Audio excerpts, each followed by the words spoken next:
ఈరోజు మనం అనకాపల్లి జిల్లాలోని మాడుగుల మండలంలో అయితే ఉన్నాము. సో ఇక్కడ ఎవరు గెలవబోతున్నారు, ఎమ్మెల్యే ఎంపీ ఎలక్షన్ జరగబోతున్నారని మీ అందరికీ తెలుసు. ఇక్కడ ఎమ్మెల్యేగా పోటీ చేస్తున్న వైసీపీ నుంచి ఈట్ల అనురాధ గారు అండ్ అలానే టీడీపీ, జనసేన, బీజేపీ తరపున, కూటమి తరపున పైల ప్రసాదరావు గారు అయితే పోటీ చేయబోతున్నారు. వీరిలో ఎవరు గెలవబోతున్నారు అనేది తెలుసుకుందాము. సో జనంతో మాట్లాడి జనం మాట తెలుసుకుందాం. నాతో పాటు రండి. అలానే ఎంపీ కూడా పోటీ చేయబోతున్నారు కాబట్టి కూటమి నుంచి బీజేపీ అండ్ అలానే టీడీపీ, జనసేన తరపున సీఎం రమేష్ గారు అండ్ అలానే వైసీపీ నుంచి చూసుకుంటే బూడి ముత్యాల నాయుడు. సో వీరి గురించి కూడా మాట్లాడి తెలుసుకుందాం. ఈసారి మార్పు కావాలనుకుంటున్నారా ఏంటి అనేది తెలుసుకుందాం రండి. ఈసారి మీ ఓటు ఎవరికి? మా ఓటు అభివృద్ధి వైపు, అంటే సైకిల్కి. ఓకే, అభివృద్ధి సైకిలే చేస్తుందని ఎలా చెప్తున్నారు? అభివృద్ధి సైకిలే చేస్తుందంటే సంక్షేమమైన అభివృద్ధి అయినా ముందుకి రాష్ట్రం వెళ్ళాలన్నా అది ఒక విజన్ ఉన్న చంద్రబాబు నాయుడు గారితో మాత్రమే సాధ్యం కాబట్టి సైకిల్ గుర్తుకి ఓటేస్తాం. ఓకే, ఇదివరకున్న ప్రభుత్వం చేయలేదంటారా అభివృద్ధి? 100% చేయలేదు. ఇప్పుడు సంక్షేమం అంటే ఏ విధంగా అంటే ఆదాయాన్ని సృష్టించి ఆదాయం నుంచి ఖర్చు పెట్టి ప్రజలకి సపోర్ట్గా నిలాలి. అప్పులు తీసుకొచ్చి ఆ అమౌంట్ విచ్చలవిడిగా పెంపకం చేయడం వల్ల రాష్ట్రానికి వచ్చే ఉపయోగం ఏంటో మీరు చెప్పండి. రాష్ట్రానికి వచ్చే ఉపయోగం ఉండదు కదా. ప్రజలకి మేలు జరుగుతుంది అనుకుంటే ప్రజలకి మేలు జరిగినట్టే కదా. అమ్మఒడి కావచ్చు, 45 సంవత్సరాలు దాటిన మహిళలకు కావచ్చు, ఎవరికైనా సరే ఆయన అభివృద్ధి పరంగా చూసుకుంటే ఈ పరంగా లేడీస్ అందరికీ హెల్ప్ చేసినట్టే కదా. అభివృద్ధి అంటే మన ఇంట్లో ఒక వ్యక్తి బాగుండాలా, ఇల్లు బాగుండాలి అనుకుంటున్నారా? ఇల్లు బాగుండాలంటే రాష్ట్రం బాగుండాలి. రాష్ట్రం బాగుండాలంటే ఇండస్ట్రీస్ రావాలి, కొత్తగా ఉద్యోగాలు రావాలి, ఉద్యోగ కల్పన జరగాలి. ఈరోజు మీరు అమ్మఒడి ఇస్తున్నారు అని అంటున్నారు కదండి. ఆ పిల్లోడు డిగ్రీ అయిపోయిన తర్వాత సడన్గా ఒక ఇండస్ట్రీ రాదు కదండి స్టేట్కి. ఒక ఇండస్ట్రీ స్టేట్కి వచ్చిన తర్వాత అది డెవలప్ అయ్యి ఉద్యోగ అవకాశాలను కల్పించే రీతిలో ఆ ఇండస్ట్రీ వెళ్ళాలంటే ఆ ఇండస్ట్రీ తీసుకొచ్చే ఒక గొప్ప విజనరీ నాయకుడు చంద్రబాబు నాయుడు గారు. ఇప్పుడున్న జగన్మోహన్ రెడ్డి గారు ఏదైనా ఇండస్ట్రీ తీసుకొచ్చారా? మరి ఇది వరకు కూడా చంద్రబాబు నాయుడు గారే ఉన్నారు కదా మీకు సీఎంగా.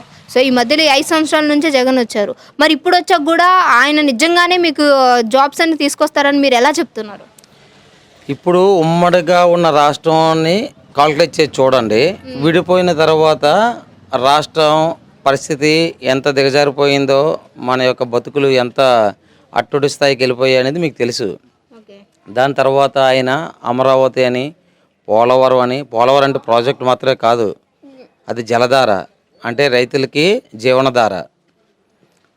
దాని తర్వాత అమరావతి అంటే ఎన్నో తరాల నుంచి ఒక స్థానబలం, ప్రతిదానికి ఒక స్థానబలం ఉంటుంది. అలాగే మన స్టేట్కి అమరావతి అనేది పూర్తి స్థాయిలో నిర్మాణం అనేది జరిగితే అక్కడ అభివృద్ధి నలుమూలలో వ్యాపించి మొత్తం రాష్ట్రం అంతా ఒక కొలుకొచ్చి ఆర్థిక స్థితిగతులు అని మార్చే ఆలోచనతో ఆయన అమరావతి పెట్టారు. అమరావతి అంటే అమరావతి కాదు, అన్ని ప్రాంతాలు డెవలప్ అవ్వడానికి ఒక స్థానాన్ని ఎంచుకునేది అమరావతి. అయితే మీరు సుత్తు లేకుండా సూటుగా చెప్పేది ఏంటంటే అభివృద్ధి లేదు అంటున్నారు, అంతేనా? 100% అభివృద్ధి లేదు. అభివృద్ధి అంటే ఆదాయాన్ని సృష్టించి ఆదాయాన్ని ప్రజలకు అందించేది అభివృద్ధి. అప్పులు తెచ్చి ఆ సొమ్ముతో అప్పు అనేది ఏ ప్రభుత్వంలోనే జరుగుతుంది కదా. అప్పు అనేది ఏ ప్రభుత్వంలోనే జరుగుతుంది. కానీ అప్పు ఏ విధంగా జరుగుతుంది అంటే ఒక ఇండస్ట్రీ వచ్చి ఆ ఇండస్ట్రీ వల్ల ఆదాయం వచ్చి ఆదాయం నుంచి కొంత పర్సెంటేజ్ వడ్డీగా అసలుగా కట్టే వేని ఆయన తీసుకొచ్చారు. ఇక్కడ ఓన్లీ అప్పు మాత్రం వస్తుంది. ఎన్నిసార్లు చూసినా అప్పే వస్తుంది. స్టేట్కి ఆదాయం అనేది రాకుండా చేసిన గొప్ప నాయకుడు జగన్మోహన్ రెడ్డి గారు. సో అయితే ఎంపీగా ఎవరు పోటీ చేయబోతున్నారు తెలుసా? ఎంపీగా సీఎం రమేష్ గారు. ఆయన సైడ్ నుంచి ఇటు వైసీపీ నుంచి మన బూడి ముత్యాల గారు. సో వీరిలో మీరెవరు కోటైపోతున్నారు? మేము అభివృద్ధి అంటే మోదీ గారు మన దేశ స్థితిగతులు మార్చారు. మన మోదీ గారికి మా మెజారిటీ, మోదీ గారికి మా ఓటు, కమలా గుర్తుకే కళ్ళు మూసుకుని ఓటేయాలి. దేశాన్ని కాపాడుకోవాలంటే మోడీ గారే రావాలి, ఆయనే సీఎం అవ్వాలి. ఓకే, ఆయనకే ఓటేస్తారు అయితే. సారీ, ఆయనే పిఎం అవ్వాలి. ప్రధానమంత్రిగా ఆయన అర్హుడు, సీఎంగా ఈయన అర్హుడు. ఓకే, మరి ఆయన గురించి మీకు ఏం తెలుసని మీ అభివృద్ధికి కారణం అవుతారు అంటున్నారు? ఎవరు? సీఎం రమేష్ గారు. సీఎం రమేష్ గారి అభివృద్ధి ఏంటనేది త్వరలోనే మనం చూస్తాం. ఎన్ని ఇండస్ట్రీలు తీసుకొచ్చి అనకాపల్లిని ఎంత ఒక వేగవంతమైన ప్రయాణాన్ని తీసుకొచ్చి ఇప్పుడు లారస్ బ్రాండెక్స్ ఈ మాత్రం ఉన్నాయి ఈ ప్రాంతానికి. చిన్న చిన్న విలేజ్ల నుంచి వెళ్ళి పట్టుకూడు కోసం 7,000, 8,000, 9,000 సంపాదించే చిన్న ఇది ఇండస్ట్రీలు మాత్రం ఉన్నాయి. ఆ స్థాయిని మించి అంటే స్థాయిని మించి చేస్తారంట. ఇక్కడ ఇంకోటి ఉందండి, తక్కువ ఎడ్యుకేషన్ ఉండి లారస్ కంపెనీకి బ్రాండెస్ కంపెనీకి వెళ్ళి సంపాదించుకున్న వాళ్ళకి అవకాశం మంచిగానే ఉంది, కాదనట్లేదు. చదువుకున్న పిల్లలకి ఇండస్ట్రీలు లేవు. అవి సీఎం రమేష్ గారు, ఇక్కడ ఎన్ఆర్ఐ పైలా ప్రసాదరావు గారు, వీళ్ళిద్దరి వల్ల సాధ్యం అవుతుంది. అనకాపల్లి అభివృద్ధి వైపు నడవాలంటే వీళ్ళిద్దరూ గెలాలి. సరే సార్, ఓటు ఎవరికి వేయాలనుకుంటున్నారు? మేము అసెంబ్లీ ఎలక్షన్స్కి టీడీపీకి, ఎంపీ ఎలక్షన్స్కి బీజేపీ, సీఎం రమేష్ గారికి. ఓకే, సో ఎవరు పోటీ చేయబోతున్నారో తెలుసు. సీఎం రమేష్ గారికి ఎందుకు ఓటేయాలనుకుంటున్నారు? ఈరోజు ఈ రాష్ట్ర ప్రభుత్వం చేసే కార్యక్రమాలన్నీ సెంట్రల్ గవర్నమెంట్ తాలూకా ఫండ్ తోటి చేస్తుంది. ఒక ఏసీ ఎన్ఆర్సీ వర్క్స్తో ఎన్ఆర్సీ గ్రాంట్స్ ఏవైతే ఉన్నాయో వాటితో రోడ్లు వేస్తున్నారు, వాటితో సచివాలయాలు కట్టారు, వాటితో ఏవి రైతు భరోసా కేంద్రాలు కట్టారు. మొత్తం టోటల్ అంతా కూడా ఈరోజు సెంట్రల్ గవర్నమెంట్ ఏవైతే ఫండ్స్ ఇచ్చిందో ఆ ఫండ్స్ తోటి తప్పించి ఈ స్టేట్ గవర్నమెంట్ ₹1 కూడా వెచ్చించడానికి అవసరం ఇచ్చేయడం లేదు. ఓకే, సో మీరు మంచి ఎడ్యుకేటెడ్గా మాట్లాడుతున్నారు. సో ఇప్పటి వరకు మీ ఊరు ప్రజలతో మాట్లాడటం జరిగింది. ఎక్కడ కూడా అభివృద్ధి లేదు అంటున్నారు సార్, ఈ విషయంలో మీరేమంటారు? గ్రోత్ 13.5 లక్షల కోట్లు సుమారుగా అప్పు చేశారు టీడీపీ గవర్నమెంట్. వీళ్ళకి వచ్చే టైంకి పాత అప్పు ఇప్పుడు కలిపి మొత్తం 3.5 కోట్లు ఉండేది. ఇప్పుడు సుమారుగా 8-9 లక్షల కోట్లు అప్పు చేశారు. వీళ్ళు పై పేపర్ ప్రకారం వీళ్ళు చూపించింది ఏంటంటే 2 లక్షల కోట్ల వరకు మేమేమో జనాలకి విచ్చలవిడికే పంచాం అన్నారు. మిగతా డబ్బు ఏటైపోయిందో తెలియలేదు. ఈరోజు మనకేంటంటే మన స్టేట్లో అంటే వెల్త్ క్రియేట్ చేసి దాన్ని ఏంటంటే సంక్షేమ పథకాలకి అభివృద్ధికి ఖర్చు చేయాలి. కానీ ఆ వెల్త్ అనేది లేదు. ఏ రోజు కూడా సంబంధిత శాఖల మినిస్టర్లు కానీ ఎవరైనా సరే ఆ శాఖ మీద కనీసం సమీక్ష సమావేశం ఏర్పాటు చేసి ఇగో నా శాఖలోనిగో ఇంత బడ్జెట్ కేటాయిస్తాను, దీనికి ఇది ఖర్చు పెడతాను అనేది అసలు బడ్జెటే లేదు. మా విశాఖ జిల్లాలోనూ సుమారుగాను 25,000 కోట్లతోటి అన్ని తాకట్టు పెట్టేశారు. రేపు రాబోయే 5 సంవత్సరాల్లో వైన్ షాప్ మీద ఇన్కమ్ చూపిస్తూ 25,000 కోట్ల అప్పు తీసుకొచ్చారు. ఈ విధంగా ఎక్కడ చూసినా సరే వెల్త్ క్రియేషన్ లేకుండా అంతా అప్పులు చేసి ఎప్పటికప్పుడు ఈరోజు పెన్షన్లు కూడా ఇస్తున్నారంటే పెన్షన్ డబ్బులు లేవు, 300 కోట్లే ఉన్నాయి. ఈరోజు సుమారుగా ఈరోజు చాలా లేడీస్కి డ్వాక్రాలతో రుణమాఫీ లేదు. 18,500 ఆసరా కింద ఏదో లేదు. ఎక్కడో రేర్ కేసులు. ఈ రోజు ఇవన్నీ మీట్ అవ్వాలంటే 13 లక్షల కోట్లు ఉండాలి. కానీ ఈ రోజు 300 కోట్లు ఉన్నది. నిన్న కాక మొన్నేమో central bank, reserve bank bonds ఏమో తాకట్టు పెట్టారు 4,000 కోట్లకి. ఆ డబ్బు ఇస్తారు కానీ ఈ రోజు పెన్షన్స్ ఇచ్చే పరిస్థితి లేదు ఈ గవర్నమెంట్. మరి అమ్మఒడి కూడా అందుతుంది కదా సార్? అమ్మఒడి చెప్తున్నాను కదా, 13.5 లక్షల కోట్ల అప్పు. ఈ అప్పు చేస్తున్నారు కానీ డెవలప్మెంట్ అది లేదు కదా. ఈవేళ ఏది పోలవరం అయిపోయింది, రాజధాని లేదు, రైల్వే జోన్ గురించి మాట్లాడలేదు, స్టీల్ ప్లాంట్ ప్రైవేట్ కానీ చేస్తా ఉంటే దాని గురించి మాట్లాడలేదు, ఏదీ లేదు అసలు. ఎక్కడ రోడ్స్ అధ్వానంగా ఉన్నాయి. ఈరోజు కరెంట్ బిల్లు మొత్తం పెంచారు, గ్యాస్ పెరిగిపోయింది, నిత్యావసర వస్తువులు ధరలు పెరిగిపోయినాయి. ఇవన్నీ ఎక్కడికి వెళ్తున్నాయి? లాస్ట్కి నాడు నేడు అని చెప్పేసి హై స్కూల్స్ ఏదైతే డెవలప్ చేస్తూ ఉంటున్నారో వాళ్ళు కూడా ఒకప్పుడు ఏంటంటే ఏ కాంట్రాక్టర్కో లేదంటే హై స్కూల్ చైర్మన్కో ఇచ్చి వర్కులు చేసేవారు. ఈరోజు మొత్తం టోటల్ అంతా భారతీయ సిమెంట్స్ అంటే వీళ్ళ బినామీ పేరు మీద మెటీరియల్ అంతా తెప్పించుకున్నారు. స్టీలు బయట మార్కెట్ 80,000 ఉంటే 1,60,000 ఇచ్చే స్టీలు. అలాగే మొత్తం టైల్స్ కానీ ఎలక్ట్రికల్ కానీ అంతా కూడా గవర్నమెంట్ సప్లై.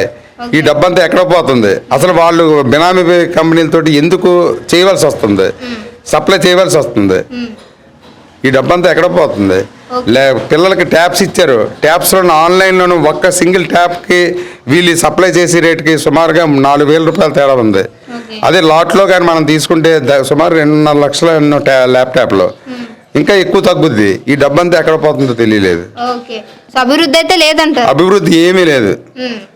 అప్పు చేసే వీళ్ళు బట్టలు నొక్కుతున్నారు, ఆ డబ్బులే పంచుతున్నారు. కనీసం సమీక్ష సమావేశాలు కానీ మినిస్టర్ కన్సర్న్ మినిస్టర్ ఏ డిపార్ట్మెంట్ కూడా లేదు. ఓకే, మీరు అనుకున్న ప్రభుత్వం మారితే కనుక మీరు అనుకుంటున్నట్టు ఈ అభివృద్ధి వస్తుందా? డెఫినెట్గా ఓకే, మేము అనుకున్న ప్రభుత్వం ఏ రోజైతే వచ్చిందో ఆ రోజు సంక్షేమం అభివృద్ధి రెండు కూడా సమాన స్థాయిలో వచ్చి రేపు మన పిల్లల భవిష్యత్తు కూడా బాగుంటుంది. తాతగారు ఏం చేస్తుంటారు? నేను బిజినెస్ అండ్ వ్యవసాయం. వ్యవసాయం చేస్తున్నారు. ఓకే, వ్యవసాయంలో అన్ని సదుపాయాలు బాగానే ఉన్నాయా? ఏ ఒక్కటి కూడా సదుపాయం లేదండి. లేదు. సబ్సిడీ మీద విత్తనాలు ఇస్తామన్నారు, ఎరువులు ఇస్తామన్నారు, కనీసం ఏవి లేదు. రైతు భరోసా కేంద్రాలు పెట్టారు కానీ దానికి వాళ్ళు ఏమీ చేయడం లేదు. ఓకే, సో అయితే నేను ఎలక్షన్ డ్యూటీ పైన వచ్చాను, ఎవరికి ఓటేస్తారో తెలుసుకుందామని. ఈసారి మీరు ఎవరికి ఓటైపోతున్నారు? టీడీపీకి అది చేద్దాం అనుకుంటున్నాం. ఎందుకు? ఇది వరకు డెవలప్మెంట్ టీడీపీ ప్రభుత్వంలోనూ అయింది కనుక రైతుకి కూడా సదుపాయాలు కల్పించారు, అభివృద్ధి బాగా చెందింది, పిల్లలకి కూడా సదుపాయాలు కలిగించారు ఓకే, చంద్రబాబు నాయుడు గారు. డెవలప్ అనేది ఎక్కువ కనిపించింది. ఓకే, వైఎస్ఆర్సీపీ వచ్చిన తర్వాత డెవలప్ పూర్తిగా కుంటుపడిపోయింది. ఓకే, ఇప్పుడు ఈవేళ 10,000 ఆటో వాడికని తర్వాత ఇతర వాళ్ళకి అందరికి ఇస్తున్నారు. దానివల్ల 10 రూపాయలు ఇస్తున్నారు, 100 రూపాయలు లాగుతున్నారు. ఈవేళ ఏ రకంగా లాగుతున్నారు? ఏ రకంగా అంటే ప్రతి ఒక్కటి కూడా ట్యాక్స్ రూపంగా. వీళ్ళ కరెంట్ ఉంది, కరెంటు 4-5 సార్లు రేటు పెంచారు, అది ప్రజలకు తెలియదు. మన పెట్రోల్ ఉంది, పెట్రోల్ పెంచారు, అదేవిధంగా బస్ ఛార్జీలు పెంచారు. ప్రతి విషయంలో కూడా తెలియకుండా ప్రజలకు ఇచ్చేది 100 రూపాయలు అయితే తెలియకుండా లాగేది 1000 రూపాయల దాకా లాగుతున్నారు. అది ప్రజలకు తెలియడం లేదు.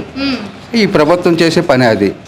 వైఎస్ఆర్ ప్రభుత్వం వచ్చిన తర్వాత పూర్తిగా శూన్యం అయిపోయింది. శూన్యం అంటే డెవలప్ అనేది ఏమీ లేదు కదండి. రోడ్ల విషయంలో కానీ ఏ విషయంలో లేదు. మాకు తెలిసినంత మట్టుకి ఏమీ లేదు. ఓకే, మరి ఆడవారికి పథకాలు బాగానే అందాయి కదండి. ఎవరికండి? ఇప్పుడు రైతు భరోసా ఇది పింఛన్ ఇస్తామన్నారు. పింఛన్ దానికి ఏంగానో 33 రూల్స్ ఇస్తామని ఫస్ట్ చెప్పారు, ప్రకటించారు. వాళ్ళకి ఏంగానే ఈవేళ 3 ఎకరాలు ఉంటే అవ్వదు, 2 ఎకరాలు ఉంటే అవ్వదు. మీకు ఏజ్ అయిపోయినా సరే మీకు ల్యాండ్ ఎక్కువ ఉంది, లేకపోతే మీ అబ్బాయి ఇది ఎలాగొన్నాడు అని ఆక్షన్స్ పెట్టేసి లాగేస్తున్నారు కొంతమందికి. కానీ ఫస్ట్ చెప్పేటప్పుడు అడగలేదు కదండి. పెన్షన్ మీకు ఇస్తాం, మీకు రైతు భరోసా ఇస్తాం అని ప్రకటించారు. రైతు భరోసా కూడా అందడం లేదు. మీకు ఏమంటే ల్యాండ్ ఎక్కువ కూడా అందలేదా? ఒకసారి కూడా మాకు అందలేదండి. 3 ఎకరాలు ఉంది మీకు అవదాలతో అది. అందుకని టీడీపీ రావాలనుకుంటున్నారు అనుకుంటున్నాం. మాకు సరైన న్యాయం చేకూరుస్తుంది అని ఐడియా మీద టీడీపీ ప్రభుత్వం వస్తే అన్ని రకాలుగా అభివృద్ధి చెందుతుంది. అమరావతి అని ఒక మనకు ప్రకటించారు, ఆ అమరావతి కూడా డెవలప్ అవుతుంది. తర్వాత కంపెనీస్ కూడా రావడానికి అవకాశాలు ఎక్కువగా ఉన్నాయి. ఓకే, ఎంపీ ఎలక్షన్లో ఎవరికి వేయాలనుకుంటున్నారు? సీఎం రమేష్ గారు. ఓకే, తెలుసు ఆయన మీకు? తెలుసండి. సో మరి ఆయన నుంచి అభివృద్ధి ఎలా వస్తుంది అన్న? కేంద్ర ప్రభుత్వం మోడీ గారు చేస్తున్నారు కదండి. సో అక్కడ నుంచి వస్తుందని? అక్కడి నుంచి వస్తుంది, మనకి డెవలప్ అవుతుంది. కేంద్ర ప్రభుత్వం కొంతవరకు కొన్ని నిధులు ఇస్తున్నారు, కానీ ఇక్కడ ఏంగా నిధులు ఇచ్చేది ఎవరిదని తెలియడం లేదు. వైఎస్ రాజశేఖర్ ఇస్తున్నారని తెలిసి తప్ప మన మోడీ గారు ఇస్తున్నారని తెలియదు జనాలకి. ఇతని పేరే వస్తుంది తప్ప అక్కడ నుంచి రావట్లేదు అంటారు. కేంద్ర ప్రభుత్వం నుంచి వస్తుంది కాదు అంటే సీఎం జగన్ నుంచి రావట్లేదు అంటారు. రాలేదు, వాళ్ళు ఇచ్చేది ఎక్కువ, వీళ్ళు ఇచ్చేది తక్కువ, కానీ వచ్చి పేరు ఎవరికి జగన్కి వస్తుంది. బాబాయ్ గారు, ఈసారి ఓటు ఎవరికి వేయాలనుకుంటున్నారు, ఎందుకు వేయాలనుకుంటున్నారు? నేను మా పవన్ కళ్యాణ్ గారు నిలబడ్డారు కాబట్టి నా ఫేవరెట్ తరపున నేను ఓటు వేయాలనుకుంటాను. అతను ఎవరు నిలబడితే ఎలా సపోర్ట్ చేయమంటే వాళ్ళకి మేము ఓటు వేసుకుంటాం. తర్వాత ఎంపీగా నిలబడి సీఎం రమేష్ గారికి కూడా మేము ఓటు వేసుకుంటాం. ఓటు వేసుకుంటున్నారు. ఓకే, అయితే ఎంపీగా ఎవరి నుంచి ఉంటారు మీకు ఐడియా ఉంది? ఉన్నది. ఏం చేస్తుంటారు బాబాయ్? రిక్షా తోలుతుంటాను. నా పని నేను చేసుకుంటూ ఎవరు తేకుండా నా పని నేను వేసుకుంటాను. గవర్నమెంట్ తరపున నా డబ్బులు రావు. గవర్నమెంట్ తరపున మేము కూడా గవర్నమెంట్ని ఏమి కోరుకోలేదు. ఓకే, రిక్షా అంటున్నారు, మరి మీకు 10,000 అందుతున్నాయా? 10,000 మాకు రిక్షాకి ఏం లేవు, ఆటో వాళ్ళకి ఇచ్చారు. ఆటో రిక్షా మా రిక్షాలకి గవర్నమెంట్ పట్టించుకోలేదు. చంద్రబాబు టైంలోని రిక్షా వాళ్ళన్నా పొగిడేవారు. ఇప్పుడు ఈ గవర్నమెంట్ వచ్చి రిక్షా వాళ్ళు ఎలా ఉన్నారని పట్టించుకోలేదు. ఓకే, ఎవరు పట్టించుకునే వాళ్ళు లేరంటారు? పట్టించుకోలేదు. అవును బాబాయ్ గారు, మరి మీకు ఆపోజిట్లో ఉన్న పర్సన్ ఎవరైతే ఉన్నారో ఈట్ల అనురాధ గారు మీకు ఎమ్మెల్యేగా పోటీ చేస్తున్నారు తెలుసా? ఏంటంటారు?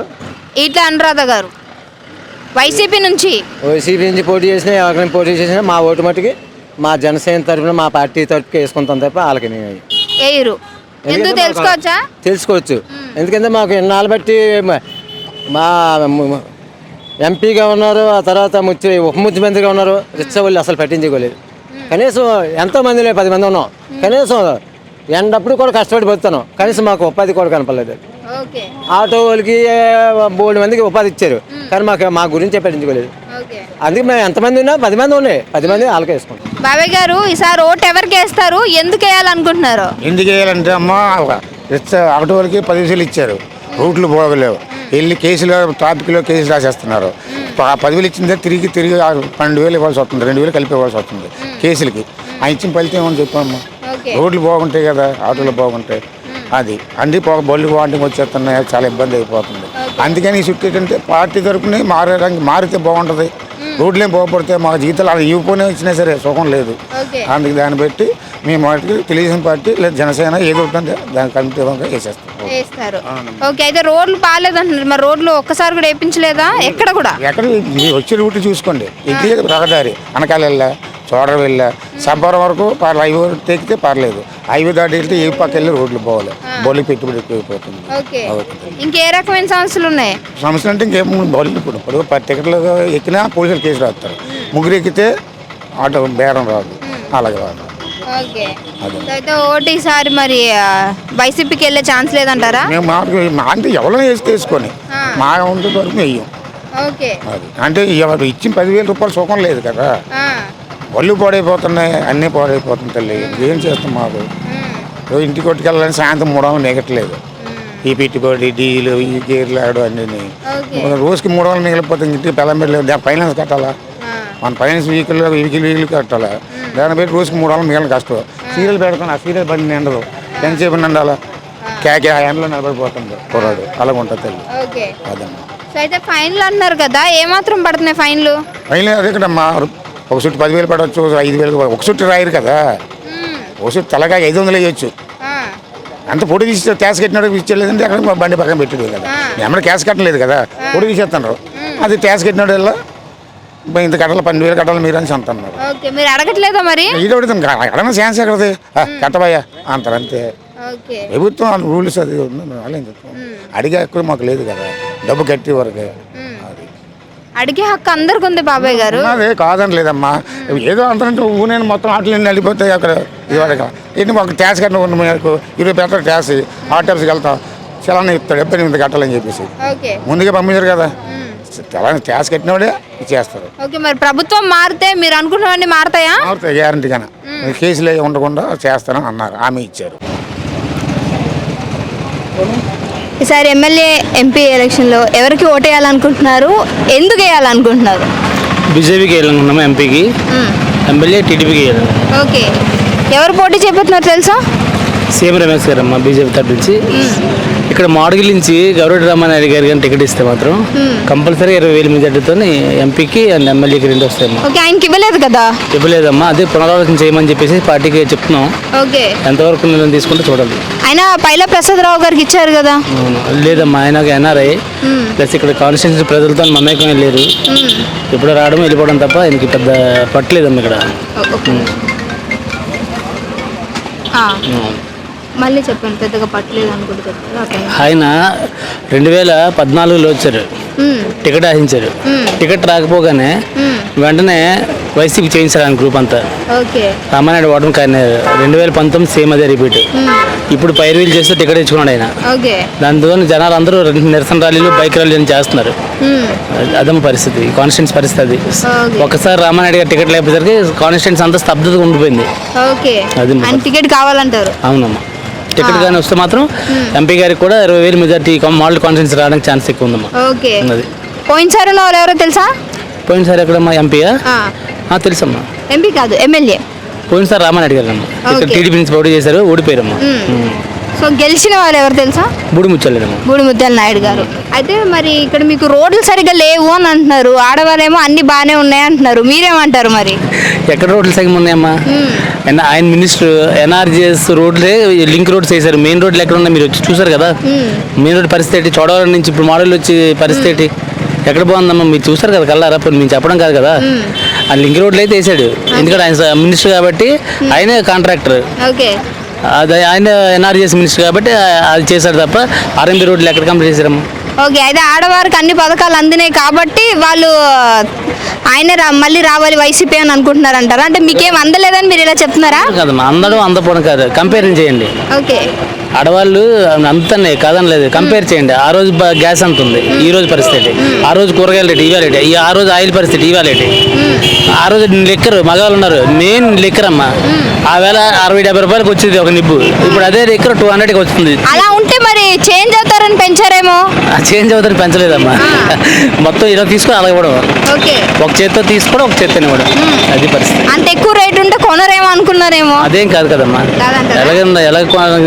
ఈసారి ఓటు ఎవరికి వేయాలనుకుంటున్నారు? రామానాయుడుకి వేద్దాం అనుకున్నాం.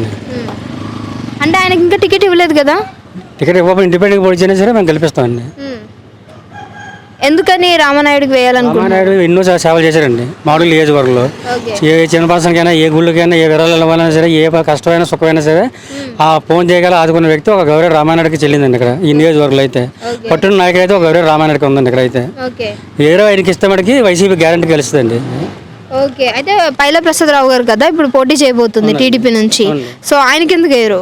ఆయన మాకు అందుబాటులో ఇప్పుడు లేరండి. మాకు అందుబాటులో పక్క ఊరు కాబట్టి రామానాయుడు గారు ఏ విషయమైనా కష్టమైన సుఖమైనా సరే ఆదుకున్న వ్యక్తి ఒక రామానాయుడు ఒకరికి చెల్లింది ఇక్కడ అండి. ఓకే, పదవిలోకి వస్తే ఎవరైనా చేస్తారు కదండి అండి, పదవిలోకి వస్తే ఎవరైనా సరే మీకు కావాల్సినవి చేస్తారు కదా. చేస్తానంటే ఒక రామానాయుడు ఒకరికే గుర్తుకు ఉందండి. మరి ఆయన ఎవరో మనకు తెలియదు. ఈ రోజు కొత్తగా వచ్చేసి చేయాలంటే ఆయనతో మాకు ఎలా అనుభవం కలుస్తుందండి ఏమైనా సరే. రామానాయుడు అయితే రేపు పొద్దున్న అన్నయ్య పిలిస్తే అన్న మా పక్క వచ్చి కూర్చొని ఆయన హక్కు ఉంటుంది అన్నమాట.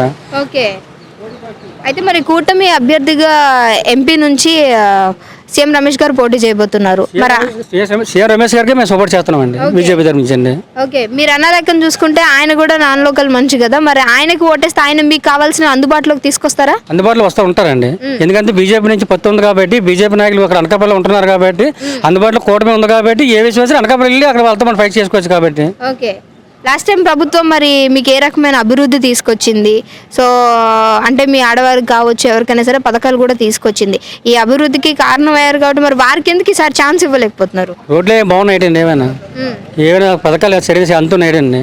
ఏ విషయంలో సచివాలయానికి వెళ్తే అందుబాటులో ఇంకొక ఛాన్స్ ఇస్తే మేబీ వేయచ్చు కదా. ఇంకో ఛాన్స్ అయితే రోడ్ మీద పడుకోవడం సార్. మేము ఇంకా ఛాన్స్ లేదు సార్. తెలుగుదేశం చంద్రబాబు నాయుడు గారు సీఎం అవ్వాలని మేము అనుకుంటున్నామండి.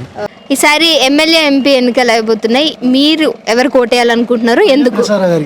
ఓకే, పైన ప్రసాదం చేస్తాను. సో ఎందుకని? టీడీపీ అంటే ఒక అభిమానం.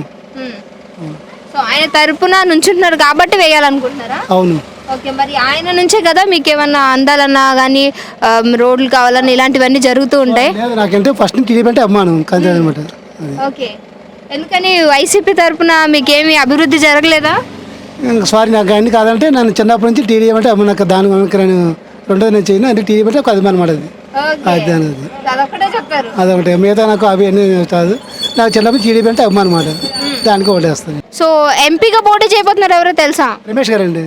ఓకే, ఆయనకి ఎందుకు ఓటేయాలనుకుంటున్నారు? అది మరి 3 కూటమి కదా, దాన్ని బట్టి మేము బీజేపీ మరి ఓటేయాలనుకుంటున్నాం. ఓకే, ఆయన నుంచి అభివృద్ధి వస్తుందని ఎలా నమ్ముతున్నారు? మరి తప్పదు 3 మరి జనసేన టీడీపీ బీజేపీ ఉన్నది కదా, మరి 3 ఏం కాదు చేస్తామని మేము అనుకుంటున్నాం. ఓకే, ఎందుకంటే ఆయన అందరికీ సుపరిచితులు అయితే కాదు. సో మరి ఆయన నుంచి మీకు కావాల్సిన అభివృద్ధి అంతా రావాలి. సో మరి ఎలా? ఇంకా అది మేము చెప్పలేము. అది ఈ 3 కూడమే కనుక మరి బీజేపీకి వేయాలనుకుంటున్నాం. అది ఈసారి మీ ఓటు ఎవరికి వేయాలనుకున్నారు సార్? సెంట్రల్లో బీజేపీ వేయాలనుకుంటున్నాం. ఓ, సెంట్రల్లో ఇక్కడ ఎవరికి వెళ్ళాలనుకుంటున్నారు? బీజేపీ క్యాండిడేట్ ఎవరైతే వాళ్ళకి వెళ్ళాలనుకుంటున్నాం. ఓకే, ఎందుకో తెలుసుకోవచ్చా?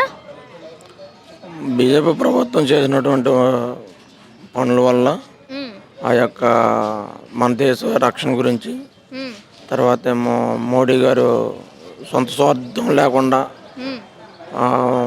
ప్రజల గురించి చేసినటువంటి కార్యక్రమాలు చూసి విశ్వ హిందూ పరిషత్ హిందూ సాంప్రదాయం తాలూకా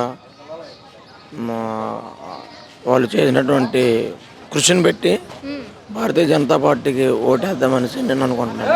ఓకే, సో ఇందుకు చేసే మంచి వాళ్ళు అంటారు అంతేనా అని నా ఉద్దేశం. అని మీ ఉద్దేశం? అవును. ఓకే, మరి ఇక్కడ ఎంపీగా ఎమ్మెల్యేగా ఎవరు పోటీ చేయబోతున్నారు తెలుసా?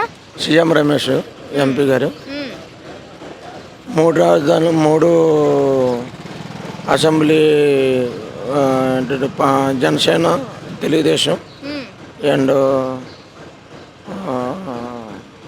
Telugu Desam, Janasena plus BJP. Okay. ఇక్కడ తెలుగుదేశం పార్టీకి ప్రాధాన్యత ఇచ్చారు, అంటే అసెంబ్లీ టికెట్ ఇచ్చారు. పార్లమెంట్లోనూ సీఎం రమేష్కి బీజేపీ పార్టీ పార్లమెంట్ అభ్యర్థిగా నిలబెట్టారు. ఓకే. బీజేపీ తరపున వచ్చారు కాబట్టి సీఎం రమేష్ గారు ఓటేయాలనుకుంటున్నారా? ఓటేయాలనుకుంటున్నాం. ఓకే. అవును. అంతే తప్ప మీకేం అభివృద్ధి తెస్తారని కాదా? అభివృద్ధి ఉన్నది కాబట్టి భారతీయ జనతా పార్టీకి ఓటేయాలనుకుంటున్నాం. అభివృద్ధి లేకపోతే ఓటేయాలనుకోం కదా. ఓకే. ఆయన ఇప్పటివరకు పదవిలో లేరు కదా, మరి ఎలా అభివృద్ధి తెస్తారనుకుంటున్నారు? ఎవరు? సీఎం రమేష్ గారు. అక్కడ సెంట్రల్లో మోడీ గారు ఉన్నారు కనుక ఓకే. దానివల్ల దాన్ని బట్టి అనుకుంటున్నాను. అవును. ఏం చేస్తుంటారు? నేను టీచర్ అండి, teacher. MS BEd corporation. Okay. ఇక్కడేనా? లేదు, ఇక్కడ Ravikantham Siddhartha English medium school. Present DSC prepare అవుతుంది. డిఎస్సి ప్రిపేర్ అవుతున్నారు. ఓకే. ఎప్పుడు వచ్చింది జాబ్? జాబ్ రాలేదు, డిఎస్సి ప్రిపేర్ అవుతున్నాను. ఓకే, ప్రైవేట్గా చేస్తున్నాను. ఓకే. అయితే నేను ఎలక్షన్ డ్యూటీ పైన వచ్చాను. ఈసారి మీ ఓటు ఎవరికి వేయాలనుకుంటున్నారు?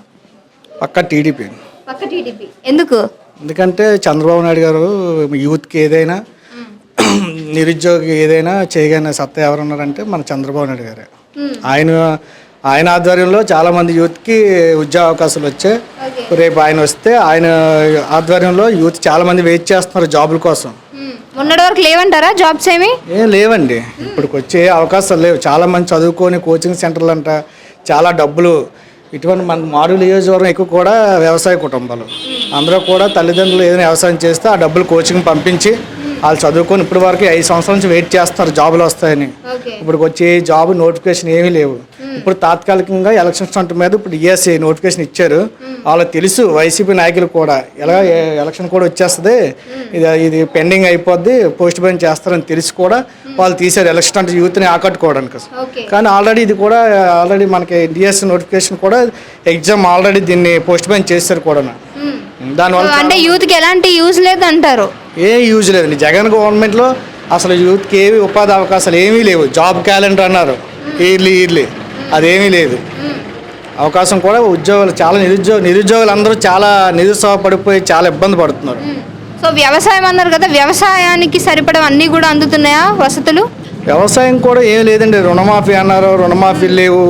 తర్వాత ఈ ఉద్యోగస్తులు కూడా దాన్ని ఏమన్నారంటే గవర్నమెంట్ టీచర్లకి అవి కూడా ఏమీ రివిజన్ ఏమీ లేవు. తర్వాత ఇప్పుడు మన రైతులందరికీ కూడా ఏదో మనకి సెంట్రల్ గవర్నమెంట్ వచ్చిన పథకాలు తప్ప ఇక్కడ స్టేట్ గవర్నమెంట్లో ఏమీ కూడా ఉపాధి అవకాశాలు ఏమి కోరలేవు.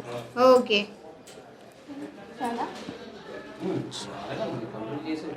అది మీరు మధ్యలో ఆపితే ఏమైనా చెప్తారేమోనండి. ఓకే. అయితే మరి ఆడవారికి చూసుకున్నట్లయితే అన్ని పథకాలు ఆల్రెడీ అయినట్టే కదండి. 45 years నిండిన వాళ్ళకి అమౌంట్ ఇస్తున్నారు. 45 years వాళ్ళకి పెన్షన్ అన్నారు, అది లేదు. చాలా సుమారు దగ్గర 100 హామీలు ఇచ్చారు, అవన్నీ కూడా మొత్తం సర్వనాశనం అయిపోయాయి. ఏ హామీ కూడా నిలబెట్టుకోలేదు. ఇప్పుడు తాత్కాలికంగా 10,000 వాళ్ళకి 10,000, వేరే వాళ్ళకి 10,000, ఆటో వాళ్ళకి 10,000, లేదా రజకులకు 10,000, లేదా నాయ బ్రాహ్మణ్స్ 10,000 అలాగే వస్తున్నాయి. తాత్కాలికం అవన్నీ కూడా. శాశ్వతంగా ఏదైనా ఉపాధి కల్పించాలి, వాళ్ళు బతుకుతారు. అటువంటి ఏమీ గవర్నమెంట్లో ఏమీ కల్పించలేదు. ఉపాధి లేదంటారు? ఉపాధి లేదు, అసలు ఉపాధి అనేది మరుగున పడిపోయింది. నిరుద్యోగులకు అసలు అవకాశమే లేదు. ఏ రకమైన ఇబ్బందులు ఉన్నాయంటారు? అన్ని ఇబ్బందులు అండి. ఇప్పుడు రవాణా సంస్థ మొత్తం మరుగున పడిపోయింది. రోడ్లు అనేవి లేవు, ఉపాధి అవకాశాలు లేవు. తర్వాత రాజధాని లేదు. ఇక్కడ స్టీల్ ప్లాంట్ ప్రైవేటీకరణ చేసేస్తున్నారు. దాని గురించి ప్రత్యేక హోదా అన్నారు, అది మొత్తం నాకు 25 మంది ఎంపీలు ఇస్తే ప్రత్యేక హోదా తెస్తున్నారు. ప్రత్యేక హోదా అక్కడ సెంట్రల్ గవర్నమెంట్ మెడలు వంచి నేను ప్రత్యేక హోదా తెస్తా అన్నారు. ఆ ప్రత్యేక హోదా ఊసేలేదు. తర్వాత ఇప్పుడు నిరుద్యోగులందరూ కూడా చాలా యువత అంతా కూడా చాలా నిరుత్సాహంలో పడిపోయారు. రేపు చంద్రబాబు నాయుడు వస్తే ఆయన మాకు అవకాశాలు కల్పిస్తారు. జరుగుతుందంటారా? జరుగుతుంది, కంపల్సరీ ఆయన వస్తే చేస్తారు. ఆల్రెడీ చేశారు. ఆయన వస్తే కంపల్సరీ యూత్ అంతా కూడా ఆయనకే సపోర్ట్గా ఉన్నారు. ఆయన గెలిపించడానికి అవకాశం ఉంది. రేపు గవర్నమెంట్లో 150 సీట్లతో ఆయన అధికారంలో తేడానికి కూడా యూత్ అంతా కూడా సిద్ధంగా ఉన్నారు. ఎంపీకి ఎవరు పోటీ చేయబోతున్నారు తెలుసా? సీఎం రమేష్ గారు, బీజేపీ ఉమ్మడి అభ్యర్థి. ఆయన కూడా అత్యధిక మెజార్టీతో అనకాపల్లి నియోజకవర్గంలో పార్లమెంట్ వ్యవధిలో ఆయన గెలుస్తారు. ఇక్కడ మోడల్ నియోజకవర్గంలోనే ఇక్కడ ఎవరైతే క్యాండిడేట్ మనకి చంద్రబాబు ప్రకటించారో ఆయన కూడా అత్యధిక మెజార్టీతో గెలిపిస్తాం. ఓకే, బూడిముత్యాల నాయుడికి అవకాశం లేదంటారా? ముత్యాలు అడిగి 2 సార్లు అవకాశం ఇచ్చాం, ఉపాధికి ఏమీ లేదు. ఇప్పుడు నామమాత్రంగా రోడ్లు వేశారు. తర్వాత రైతులకి ఏమీ లేవు, మహిళలకి ఏమీ లేవు, పేదవాళ్ళకి ఏమీ లేవు. చాలా అందరూ కూడా దీనస్థితిలో అయిపోయింది. ఇల్లులు కూడా ఇచ్చారు కదా. ఇల్లులు అన్నీ కూడా పెండింగ్లో ఉండిపోయింది. నాసిరకంగా ఇల్లులు ఇచ్చారు, ఆ బిల్లులు కూడా పెండింగ్లో పెట్టేశారు. సగం ఇచ్చారు, సగం కూడా అవి ఆగిపోయి ఏం చేసుకోవాలో కూడా ప్రజలు తెలుసుకోలేక సగం ఆగిపోయి అలాగే చూస్తున్నారు అనమాట.